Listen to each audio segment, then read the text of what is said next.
Hello, everyone. Welcome back to the Recovery Channel. Hopefully, by doing the hard work of recovery, you've begun to experience the many benefits of sober living. Like Christy talked about last week, the first couple of years of sobriety can still involve a lot of challenges, but life in general is likely looking up, and it only gets better, so keep up the good work. At the rehab facility where Chris and I work, we have several groups about relapse triggers and what to do about them. There's a good reason for that. When people like you are serious about recovery and are working the program, relapses don't just happen. There's an event, or more commonly, a series of events that lead to relapse. When an event pushes us closer to relapse, we call that a trigger. A trigger can be a person, place, or thing, and it can also be a feeling. We need to spend time identifying our triggers so we can avoid them completely or come up with tools to deal with them. Today, we're going to expand on what you did in week 5, which was to create an emergency plan. Now that you've got some recovery under your belt and you've been practicing mindfulness, you can dial in the plan a little more. But the best emergency plan is the plan that you don't need to use. So, the first part of our discussion today provides ways to live a life that provides you with the armor to deal with the triggers as they come up. So hopefully, you don't need to execute the emergency plan very often, if at all. Let's start by talking about the causes of relapse. When you talk to somebody that had some sobriety but relapsed, they'll often give you one of the following reasons. Complacency. They achieved some sobriety and thought, I got this, so they stopped working the steps, going to meetings, and making calls. They lost focus on their program of recovery and started returning to their old ways. Unfortunately, that led to relapse. Boredom and isolation. Living life without their drug of choice got boring. They didn't have much to do, and they weren't hanging around with other people, and they eventually gave in to their cravings. Depression, stress, and trauma. Life just got to be too much, and they couldn't cope. Relationships tend to be a major source of stress, or something really bad happened, like a relative passing away. Environment. They were hanging around people and places that were just too triggering, and they gave in to temptation. All of the above causes of relapse are preventable, but it takes long-term commitment and dedication. If you haven't done so already, put together and commit to your relapse prevention plan. Use your workbook or a notebook to write down your answers to the following questions. How will you stay on task and not become complacent? For example, after you get through the 12 steps, the first time, commit to doing them again with someone else that needs guidance. You can do this whether or not you are their sponsor. Better still, start a step study group and guide several people through the steps. Commit to at least one weekly meeting that you will continue to go to year after year. Be of service, become a sponsor, stay involved. 2. What hobby will you take up to fill all that extra time that you now have because you're not using? What activities will you partake in that will get you some social interaction? Take up an instrument, learn a new language, go back to school, join a sports league. Do something that is fun and or rewarding. 3. What will you do to learn how to better cope with your emotions?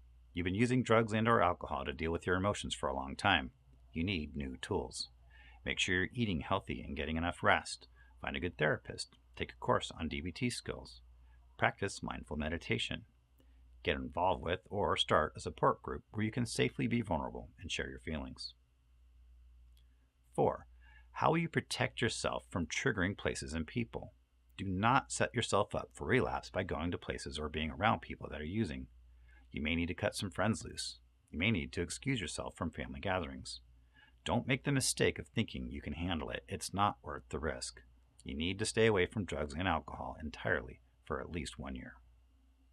Once you've answered those questions, look at your answers and figure out how you're going to incorporate those things into your daily routine.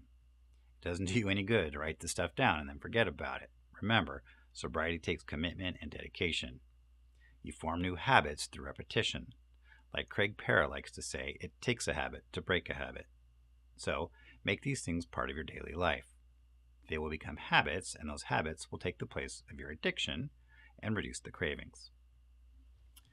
There may be times, though, especially in early recovery, when the cravings get really intense. For those, you need a plan of action that can snap you out of the cycle. Have your plan spelled out and ready to go, so when you need it, you don't need to think about it. On a separate piece of paper, write down 5 things that you will do when the cravings get strong. Here are some suggestions. Wrong thought, right. This is another one I borrowed from Craig Parra. Make this your first action. You are likely having thoughts like, oh, just this one, so what's it going to hurt? No one's going to find out. I'll start my recovery on Monday. I deserve this. Screw sobriety, it's boring. When you hear yourself saying these things, stop and say, that's a wrong thought. The right thought is, and then fill in the blank with the truth. The truth is, my sobriety is the most important thing in my life right now. It doesn't matter if anyone finds out or not. I'll know, and I want better for myself. I need to start my recovery right now, this minute. Sobriety is not boring unless I tell myself that. Life has a lot to offer, and it's all better when I'm sober. Keep a rubber band on your wrist and snap it. This can break you out of a negative thought cycle. Do something physical like push-ups or sit-ups. Call your sponsor or accountability partner. Look at a photo of your spouse and or kids as a reminder of why sobriety is so important. Go for a walk. Go to a meeting or call into one. Take a shower or bath. Pray. Clean something. Partake in your hobby. Journal. Keep your emergency plan nearby at all times, in your wallet or in your purse or in your car or at your desk. As soon as you feel the cravings coming on, pull out the plan and execute it. But again, the best emergency plan is the one you never have to use, so be sure to add things to your daily routine that keep you armored up. Relapse prevention isn't just about dealing with cravings when they happen, it's about living a life in which the cravings don't have a reason to come up as much. Okay, we're keeping it short this week. Your homework is to answer the questions we put to you in this video and incorporate the answers into your daily routine. The other homework is to create or update your emergency plan using the information we learned about today. Next week, Jeremiah will be back to us to talk about step 12. Yeah, baby, we're on the last step. Until then, stay strong and stay sober. We'll see you next week.